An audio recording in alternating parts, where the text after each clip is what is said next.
A month after Capitol riot, autopsy results pending in Officer Brian Sicknick death investigation. His official cause of death has not been released and no one has been charged.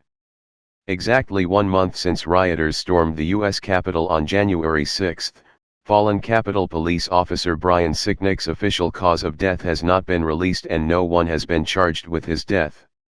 Metropolitan Police Department, MPD, Chief Robert J. Conti III confirmed at a news conference Thursday that the investigation into Sicknick's death is ongoing, stressing that police continue to comb through video evidence, in the latest update provided by authorities.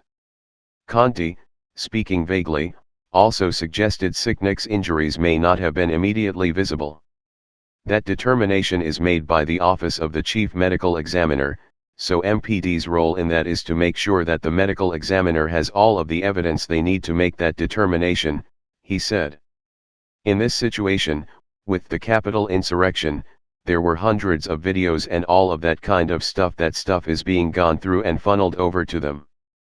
Conti said the medical examiner's office will make a recommendation, once they have a better understanding of what exactly to deal with, adding that, sometimes, and not to speak for the doctors, when they are assessing individuals who may not have visible injuries, that kind of thing, they have to be very thorough in their efforts to make a determination in manner and cause of death.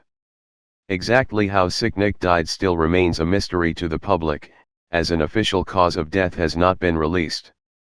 Media reports have been conflicting. Unnamed law enforcement sources initially told outlets Sicknick was bludgeoned in the head by a fire extinguisher, while others speaking on condition of anonymity countered those claims, arguing there was no immediate evidence showing that Sicknick suffered any blunt force trauma. As the autopsy results remain pending, investigators are also weighing the possibility that Sicknick could have died from exposure to a chemical irritant, such as bear mace or pepper spray. It also remains unclear whether Sicknick had any pre-existing conditions. The Office of the Chief Medical Examiner in Washington, D.C., told Fox News Thursday that its medical examiners comply with the National Association of Medical Examiners, NAME, standard to determine the cause and manner of death within 90 days, however, for cases that are more complex it could be longer. Therefore, when this information is available and the decedent's next of kin has been notified, I will only provide you with the cause and manner of death, Special Assistant to Chief Medical Examiner Cheryl E. Adams said Thursday, without providing specifics.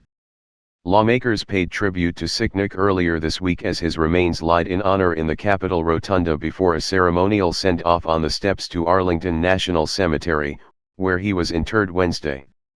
In the only public statement issued by U.S. Capitol Police describing the circumstances surrounding his death, the department said Sicknick passed away due to injuries sustained while on duty.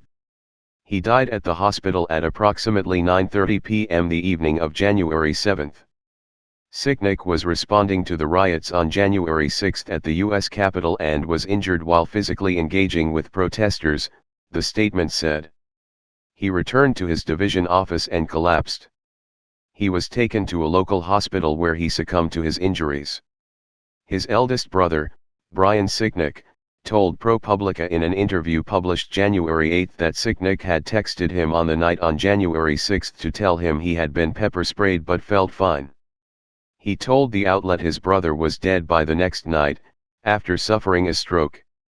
Video viewed by FBI investigators purportedly shows that the object thrown by Sanford appears to strike one officer, who was wearing a helmet, in the head, court documents state. The object then ricochets and strikes another officer, who was not wearing a helmet, in the head. The object then ricochets a third time and strikes a third officer, wearing a helmet, in the head.